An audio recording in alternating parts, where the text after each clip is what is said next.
expecting the Eagles to put it up.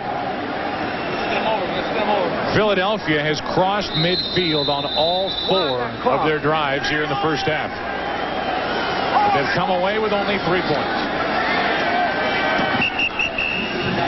2nd and 10 coming up. That time the Saints chose to go with a little change up on the pass rush. They sent Richard Harvey. Normally, when you're in this prevent type of defense, you only rush 4 linemen. Sometimes you only rush 3. But I think that's a nice change up by the Saints to give Rodney Peete a little something extra to think about. 2nd down and 10 with 37 seconds left here in the half. Peete throws it away. Leggett was in his face, and a 3rd and 10 coming up. And again, the Saints sent more. They sent Leggett, the defensive back. They sent Harvey again, the linebacker, and that's what put the pressure on Rodney Peete.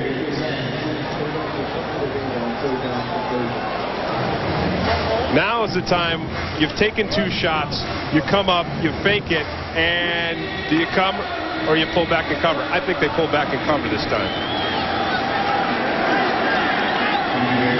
Rodney Peete, 4 of his last 9. 26 yards, that's it, and an interception. They rush only 4. Peete to the middle. Kelvin Martin, a first down inside the 35. And the 2nd of 3 timeouts used by the Eagles as Peete will stop the clock with 25 seconds to go in the half. And the Eagles are within field goal range. 17-yard pickup on the completion on 3rd and 10 to Kelvin Martin. Next week, it's a battle of Eastern Division rivals when the Washington Redskins take on these Philadelphia Eagles, plus other exciting regional action. It all begins at noon Eastern, 9 a.m. Pacific. Check local listings for the game and time in your area. No matter what the records are or what the matchup is, if you've got the Eagles and the Redskins facing off on a Sunday afternoon, you know you're going to have good, hard-hitting football. It's a deep, bitter rivalry. Much like we have here today, not the rivalry per se, but 0-4 meets 1-3, and we've had a very well-played first half. 25 seconds to go here in the first half. They put one more timeout up on the board, charging that first timeout to the Saints because of the injury to Joe Johnson. So the Eagles are left with 2 timeouts. Big break for the Eagles when Johnson went down. To the backside, and Williams is thrown down by Eric Allen. Wow. Think he won't talk about that on the phone? That's a nice way. You see that smile? That's a nice way to say hello to an ex-teammate. So the Eagles, and Allen still smiling, have to spend another timeout. Here's Allen at the top of the screen, 21. Williams nice hanging onto that ball. Allen looking more like a professional wrestler than a cornerback in the NFL. Eric Allen told us yesterday when he was with Philadelphia, we talked to him about the Randall Cunningham, Rodney Peete situation. He said there was a controversy every year in Philadelphia that I was there, except '88. Think of some of the players that the Eagles had together on one team. The names blow you away. Of course, Reggie White would be at the top of the list, but a guy like Keith Byers and some of the others who have left the defense, like Simmons, like Joyner, hoping to bring back some of the others. But you look at what the Eagles had and you think, man, if they didn't win with that group, it's going to be tough to win with any group. And right or wrong, a lot of the reason a lot of people felt that they couldn't get to the Super Bowl was that Randall Cunningham could win for the Eagles in the regular season against the mid-range or lesser teams, but when it came down to the big teams in the end, his improvisation was not the thing to make it happen. Peete to the end zone for Williams, incomplete. And great coverage by Jimmy Spencer. Now, I don't see the difference between the coverage there and the coverage earlier in the game when Eric Allen drew a flag. Because Jimmy Spencer does the same thing. He bumps into Williams, but he's turning around, he gets his head around, and he plays the ball. He also gets face masked by Williams, but when you think about a pass interference penalty, if that's not a pass interference penalty, how could the other one be? I say neither of them could be.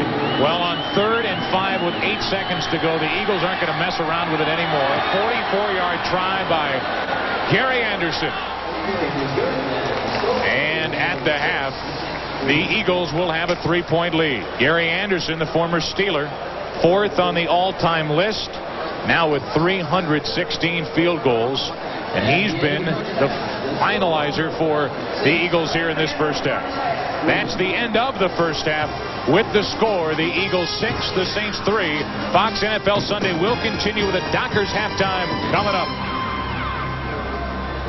We are showing, as we're winding down halftime, Jim Everett, because Tim Green, Jim Everett did not have a good first half at all. Well, he's 4 for 13, and that's why the Saints don't have any passing yardage.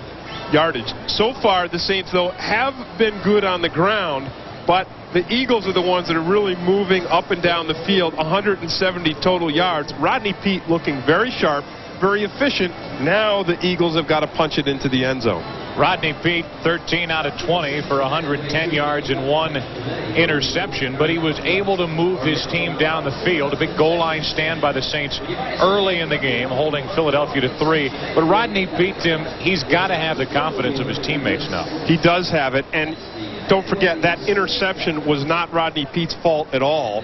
He gets hit as he's releasing the ball, and Wayne Martin, the Saints defensive tackle, makes an outstanding play by scooping that ball up. Well, we'll get another look at Rodney Peete early. Philadelphia will receive the second half kickoff as Chip Lohmiller. You don't see many kickers with casts on their hands. Chip Lohmiller broke a finger in the bottom of a pileup at the Meadowlands last weekend, so I guess if anybody can play with a cast, why not a kicker? Well, you never like to see anybody on the football field get hurt or break their bones, but sometimes when you go through training camp and you see those kickers having Club Med while you're sweating and working, it makes you feel a little good that they have to pay part of the price to play this game. Lohmiller ready to kick it away. Second half, here we go, and this will be Charlie Garner from the 5. Charlie Garner across the 30 and wrestled down around the 34-yard line by Jimmy Spencer. And a good return for Charlie Garner of 30 yards. First down for the Eagles. And the Philadelphia offense will set it up. First possession of the second half. There's Willie Roaf. He's got his glasses on, albeit all fogged up over on the sidelines. He can't see anything. Right now he can see because the Saints defense is on the field. When the offense goes out, Roaf puts down the glasses and he can't see a thing. Except Mamula. He's seen a lot of Mamula this afternoon. First down for Philadelphia. Waters gets it 35, and that's it. Winfred Tubbs there to make the stop. He has been busy. That's his 10th tackle unofficially today. Again, the Eagles coming into this game, their running game was their strength. But so far, the Saints defense has held them on 16 runs to 48 yards. That's about 3 yards a carry. In fact, if I'm not wrong, that's exactly 3 yards a carry. You are a mathematician by heart. Second down and the give to Waters. Across the 40. And he'll be short of a first down by a couple. Just underway, second half.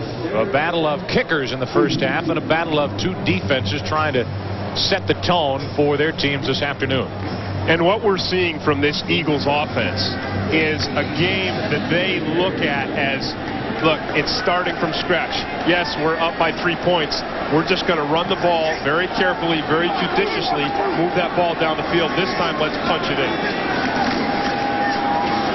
Waters a first down carry out to the 45 and beyond. Ricky Waters started his career in Philadelphia not too well. You see him talking to himself there. We spoke earlier about Ricky Waters and his ability to build up a head of steam. So far in this half, he's run the ball pretty well. He's got the Eagles a first down, but he needs to break one wide open to really get excited. He has 10 carries for 34 yards. He just picked up a first down. Pete over the middle, Barnett, and into Saints territory, brought down at the New Orleans 45 and very close to another Eagle first down.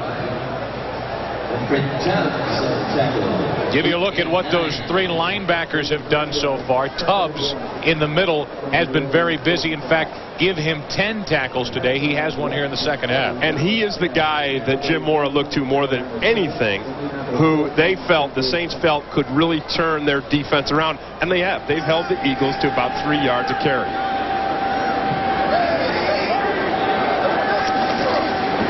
Waters. Good cutback.